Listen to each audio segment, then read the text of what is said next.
أيها الناس ضرب مثل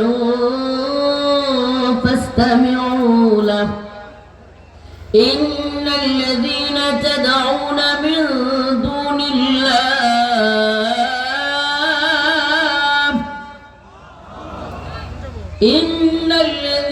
تدعون من دون الله لن يخلقوا ذبابا ولو اجتمعوا له وإن يسلبهم الذباب شيئا لا يستنقذوه منه ضعف الطالب والمطلوب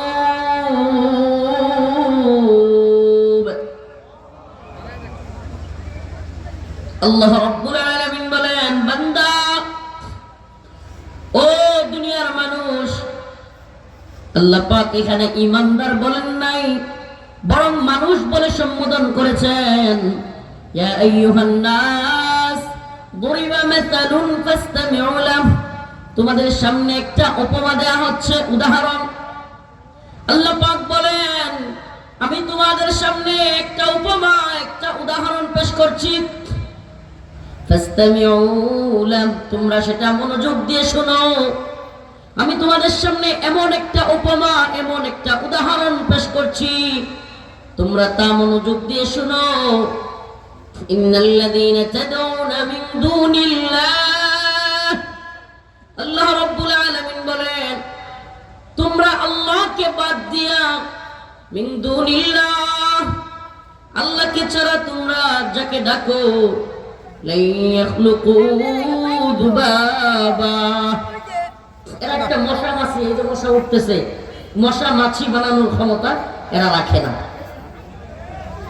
আল্লাহকে বাদ দিয়া দরগা, দুর্গা, সরস্বতী, ঠাকুর, বাবা, পীর, শায়েখ, তুমি যাকেই ডাকো, এরা কেউ একটা মশা মাছি বানানোর ক্ষমতা রাখে না। এটা কার কথা? আসেন একটু মিলাইয়া দেখি। আসেন, আমাদেরকে ওই আপনার মুদি আসার সময় 2021 সালে আপনাদের খেয়াল আছে, সারা দেশের আলেম ওলামাদেরকে গ্রেফতার করা হয়েছিল। কেন কেন বলেন তো? মোদি বিরোধী আন্দোলনে, মনে আছে আপনাদের? তো নরেন্দ্র মোদি বাংলাদেশে আইসা সাতক্ষীরায় গেল। সাতক্ষীরায় আমরা তখন তো ধরে ফেলছে আমাদের। সাতক্ষীরায় গিয়া একটা দেবীর মাথায় মুকুট পড়াইছে। মুকুট দেবীর মাথায়, অনেক দামি, কেউ কেউ বলে স্বর্ণের, অনেক দামি একটা মুকুট। তো আল্লাহ কি কুদরত, এই কয়েকদিন আগে 5 আগস্টের পরে, অভ্যুত্থানের পরে, এই মূর্তির মাথা মুকুট গত দুর্গাপূজার মধ্যে কে জানি লয়ে গেছে। কি করছে? জাতীয় পত্রিকার নিউজ বলতেছি, বানোয়াট কোনো কথা না, নিয়ে গেছে। এখন তদন্ত কমিটি গঠন হয়েছে। তদন্ত কমিটিকে দায়িত্ব দেওয়া হয়েছে যে দেবীর মাথার মুকুট কে নিছে তাড়াতাড়ি খুঁজে বের কর। আমাদের এক ভাই এলাকার, তিনি ফেসবুকে পোস্ট করছেন যে আমি তদন্ত কমিটিকে সুপারিশ করব, তদন্তের স্বার্থে আপনারা দ্রুত মহাশক্তিশালী দেবীকে জিজ্ঞেস করুন তার মাথার মুকুট কে নিল। সুবহানাল্লাহ, সে কি বলতে পারবে? কে নিছে বলতে পারবে? ইন্নাল্লাযীনা তাদউনা মিন দুনিল্লাহ লা ইয়াখলুকু যুবাবা, আল্লাহ রাব্বুল আলামিন বলেন, ইন্নাল্লাযীনা তাদউনা মিন দুনিল্লাহ, তোমরা আল্লাহকে বাদ দিয়ে যাদেরকে ডাকো, লা ইয়াখলুকু যুবাবা, এরা তো একটা মশা মাছি বানানোর ক্ষমতাও রাখে না।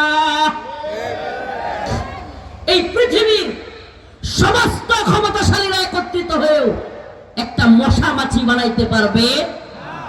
অথচ এদের দাম্ভিকতা আর অহংকার দেখলে মনে হয় এরা মনে হয় আকাশ পাতাল সব ধ্বংস করে দিবে। নাউজুবিল্লাহ, এমন দাম্ভিক অহংকারী মানুষ আছে না নাই? অথচ আল্লাহ রাব্বুল আলামিন বলেন, লা ইয়াখলুকু যুবাবা, এরা একটা মশা মাছি বানাইতে পারবে না। ওয়া ইয়াসলুবহুমুদ দুবাবু শাইআ। এই সুবহানাল্লাহ, আল্লাহ বলেন মশা মাছি তো বানাইতে পারবেই না। ওয়া ইয়াসলুবহুমুদ দুবাবু শাইআ, এদের কাছ থেকে যদি মশা মাছি কোনো কিছু কাইরা নিয়ে যায়, কি করে কাইরা নিয়ে যায়, লা ইয়াস্তানকিদুহু মিন, রক্ষা করতে পারবে। আল্লাহ বলেন এরা তো মশা মাছি বানাইতে পারবেই না। মশা মাছি যদি তাদের সামনে যে খাবার রাখা হয় ওইটা নিজেরা রক্ষাও করতে পারবে না। ও ঈমানদার, ও মুসলমান, আল্লাহ পাক এই আয়াতে কারিমার মধ্যে মুসলমানদেরকে সম্বোধন করেন নাই। আল্লাহ অনেক জায়গায় ইয়া আইয়ুহাল্লাযীনা আমানু বলেছেন, কিন্তু এই আয়াতের মধ্যে আল্লাহ বলেছেন ইয়া আইয়ুহান নাস, মানুষ। কারণ আল্লাহ পাক জানতেন কিছু মানুষ ঈমানদার হবে, কিছু মানুষ বেঈমান হবে, আর কিছু হবে মাঝামাঝি মুনাফিক। আল্লাহ তো জানতেন না, জানতেন না? কিছু হবে ঈমানদার, কিছু হবে বেঈমান, আর কিছু হবে মাঝামাঝি মুনাফিক। আল্লাহ ওদের পরিচয় দিচ্ছেন। আল্লাহ পাক বলেন ওয়া মিনান নাস মান ইয়াকুলু আমান্না বিল্লাহি ওয়া বিল ইয়াউমিল আখির ওয়া মা হুম বিমুমিনিন। আল্লাহ রাব্বুল আলামিন বলেন তোমাদের মধ্যে এমন কিছু লোক আছে যারা কিনা মান ইয়াকুলু আমান্না আমান্না, মানুষের সামনে প্রকাশ্য হইলেই, জনসভা পাইলেই নিজেরা ঈমানদার পরিচয় দেয়। কি পরিচয় দেয়? মানুষের সামনে বলে ইয়াকুলু আমান্না আমান্না, আমি তো বড় ঈমানদার। মাঝে মাঝে বলে আমি তাহাজ্জুদ করি, মাঝে মাঝে বলে আমি কোরআন তিলাওয়াত করি। আবার কাজের বেলায় দেখা যায় গুলি করে সাধারণ মানুষকে মারে, আলেম ওলামাদেরকে জেলখানায় নিয়ে বন্দী করে, ছোট ছোট ছাত্রদেরকে হেলিকপ্টার থেকে গুলি করে। এই হলো তাহাজ্জুদের নমুনা। ওয়া বিল ইয়াউমিল আখির ওয়া মা হুম বিমুমিনিন। আল্লাহ রাব্বুল আলামিন বলেন এরা মুখে মুখে ঈমানের কথা বললে ওয়া মা হুম বিমুমিনিন, প্রকৃতপক্ষে এরা ঈমানদার না। ইখাদিউনাল্লাহ ওয়াল্লাযীনা আমানু, আল্লাহ রাব্বুল আলামিন বলেন এরা মনে করে এরা মানুষকে ধোঁকা দিচ্ছে কিংবা আল্লাহকে ধোঁকা দিচ্ছে। ওয়া মা ইয়াখদাউনা ইল্লা আনফুসাহুম ওয়া মা ইয়াশউরুন, কিন্তু আল্লাহ বলেন এরা আল্লাহকেও ধোঁকা দিতে পারে না, মানুষকেও ধোঁকা দিতে পারে না। দিন শেষে এরা নিজেরাই ধোঁকা খায়। ওয়া মা ইয়াশউরুন, কিন্তু এটা সে অনুধাবন করে না, বুঝে না। ওয়া ইযা কিলা লাহুম আমিনু কামা আমানান নাস, যখন আল্লাহ বলেন যখন তাদেরকে বলা হয় তোমরাও ঈমান আনো, তখন তারা বলে ক্বালু আনুমিনু কামা আমানাস সুফাহা, তারা বলে আমরা কি ওই মৌলবাদী মোল্লা মৌলবীদের মতো ঈমান আনবো? নাউযুবিল্লাহ। আল্লাহ বলেন আলা ইন্নাহুম হুমুস সুফাহা, আরে মোল্লা মৌলবীদেরকে টিটকারি মারিও না। হেফাজতের আন্দোলনে ছাত্ররা শহীদ হয়েছে, এইটা নিয়ে দাঁত ভেঞ্চায় ভেঞ্চায় টিটকারি দিও না। তুমি টিটকারি মারবা, আল্লাহ বলেন ইল্লা খিজিউন ফিল হায়াতিদ দুনিয়া ওয়া ইয়াউমাল কিয়ামাহ ইউরাদ্দুনা ইলা আশাদ্দিল আযাব। হে আব্দুর রাজ্জাকরা, হেফাজত করে টিটকারি মারবি। আল্লাহ বলেন খিজিউন ফিল হায়াতিদ দুনিয়া, তাদের দুনিয়ার জিন্দেগিতে লাঞ্ছনা। ওয়া ইয়াউমাল কিয়ামাহ ইউরাদ্দুনা ইলা আশাদ্দিল আযাব, আখিরাতে তোর জন্য রয়েছে কঠিন শাস্তি।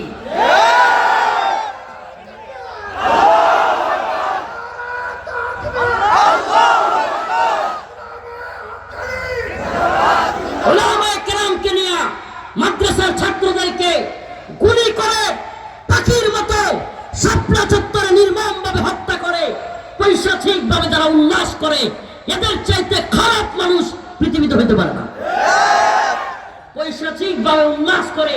আপনাদের এলাকার ওই মেয়ে শুনেন, দিন বুঝার চেষ্টা করেন প্রিয় ভাইরা, দিন বুঝার চেষ্টা করেন, ঈমান কাকে বলে সেটা বুঝার চেষ্টা করেন। আজকে আমরা কোন দলের মৌলবী না, পকেট বাড়ি আর পেট বাড়ি করার ধান্দাবাজ মৌলবী না। যে যেই দলের হোক, হক কথা বলতে আমরা ন্যূনতম পিছপা হই না। এই সরকার আর ওই সরকার না মনে করেন না যে হুজুর মনে হয় এখন খালি ওই সরকারের না, ইসলামের বিরুদ্ধে যেই যাবে আমরা তাদের বিরুদ্ধে। শুধুমাত্র তাই না, আমার বাবাও যদি আমার ভাই যদি ইসলামের বিরুদ্ধে কথা বলে আমি তাকেও বিরোধিতা করব। এটা হলো ঈমানের দাবি। কেন মনে নাই যে কথা বলে জেলে গিয়েছিলাম যে ইসলামের বিরুদ্ধে গেলে আমি প্রধানমন্ত্রী মানি না। আমি তখন মানি যদি ইসলামের পক্ষে থাকে, ইসলামের বিরুদ্ধে গেলে আমি রাষ্ট্রপতি মানি না। কেন বলেছিলাম? কারণ আল্লাহ এবং তার রাসূলের বিরুদ্ধে গেলে, ইসলামের বিরুদ্ধে গেলে সেই ব্যক্তি তো ঈমানই থাকে না। আমি তাকে কেন মানব? মুসলমান আলেম কিভাবে একজন ঈমানদার আল্লাহর বিরুদ্ধে গেলে তাকে মানে? এই কথাটা ভালোভাবে আপনাদের এলাকার যেহেতু, এজন্য আপনাদেরকে একটু ভালোভাবে বোঝানোর চেষ্টা করি। তাকে পছন্দ করেন, তার দলের লোক হইতে পারেন, আপনি হইতে পারেন, কিন্তু আপনার কাছে আমার একটা মেসেজ, একটা পয়গাম, প্রিয় ভাই একটু বুঝবার চেষ্টা করেন। দ্বীনের বিরুদ্ধের লোক কখনোই আপনার লিডার, আপনার নেতা হতে পারে না।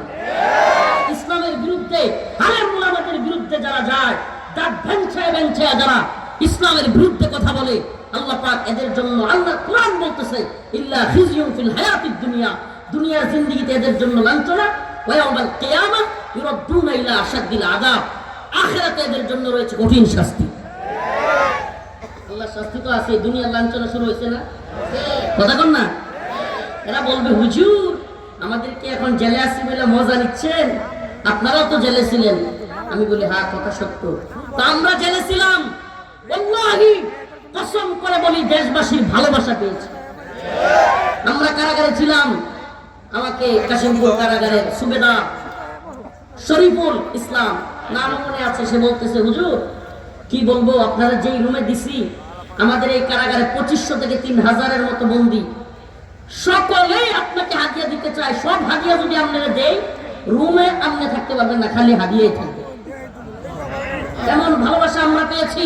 কোর্টে যেতাম, বেরি ডান্ডা বেরি হাতে হ্যান্ডকাপ বসি লাগাইয়া, এত বড় বুলেট প্রুফ জ্যাকেট, মাথায় হেলমেট লাগাইয়া নিয়ে যাইতো, এতগুলো পুলিশ র্যাবের পাহারা, গোয়েন্দা সংস্থার পাহারা, অথচ সব পাহারা ডিঙ্গাইয়া যুবক কান্না করতে করতে চিৎকার পাইরা মুসাফা করবার জন্য, আমাদেরকে জড়ায় ধরবার জন্য চলে আসে। এক পিন্ডি বাড়ায় বলতেছিলাম, আর তোমাদের অবস্থা কি? ইনশাআল্লাহ পচা ডিম নিয়ে দাঁড়ায় থাকে।